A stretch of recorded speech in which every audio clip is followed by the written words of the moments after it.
Chibiko came home with a large paper bag full of groceries. It was quite heavy, and he had had some trouble opening the front door. But he eventually got inside and went to the kitchen to unpack.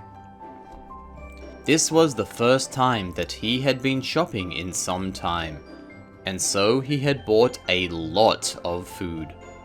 He had milk and cheese, some bread, some pork and some chicken, a few snacks, and some vegetables. He packed everything away. "That's pretty lucky," he thought to himself as he put the last bag of candy in a cabinet. The bag was starting to tear open. A few more minutes and I might have lost everything. He then made himself a grilled cheese sandwich for dinner, brushed his teeth, and went to bed. "Chibiko!" a voice said. Chibiko groaned and turned his face into his pillow. "Chibiko!" the voice said again. Chibiko sat up and rubbed his eyes. Danny was in his bedroom. Chibiko really needed to get better about locking his door when he was home.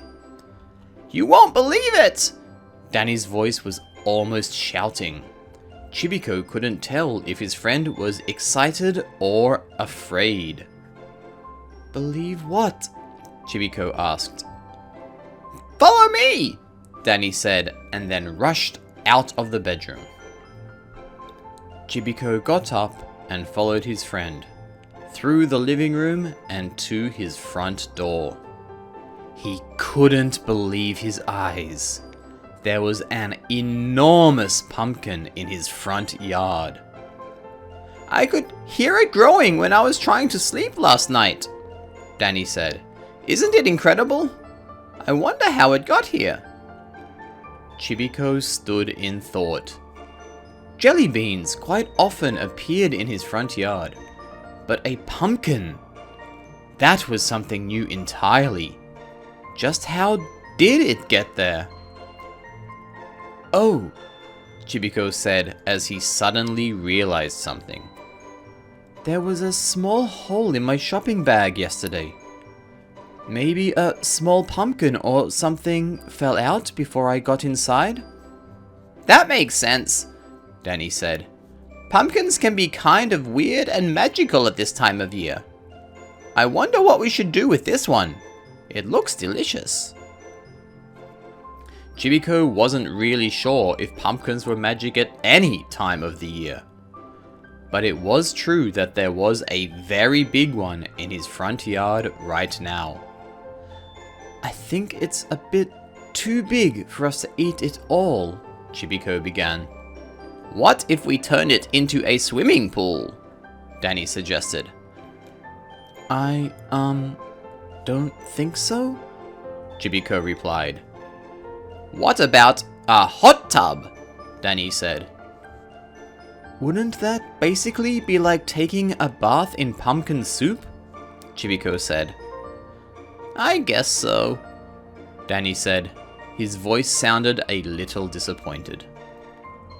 "Why don't we just decorate it?" Chibiko said.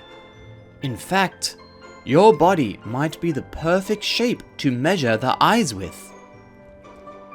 Danny seemed to like this idea, and so they set about using him to measure and cut out some eyes on the giant pumpkin.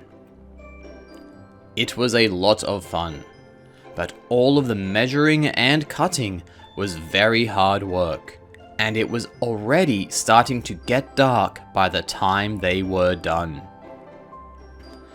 "I don't think we have time to cut out a proper mouth," Chibiko said. "It's getting late." "Don't worry," Daddy beamed and quickly ran off to his treehouse. Chibiko was curious about what Danny was doing, but he didn't have to wait long. Danny returned with a box of crayons. "I find it scary if we cut out a normal mouth," he said as he offered Chibiko a choice of color. "Let's just draw one in our own style." And so, Chibiko and Danny worked together to create a very large and very unique jack-o'-lantern. It wasn't scary, but it wouldn't have mattered. They were both exhausted and had fallen asleep before they could even eat dinner and get to their beds.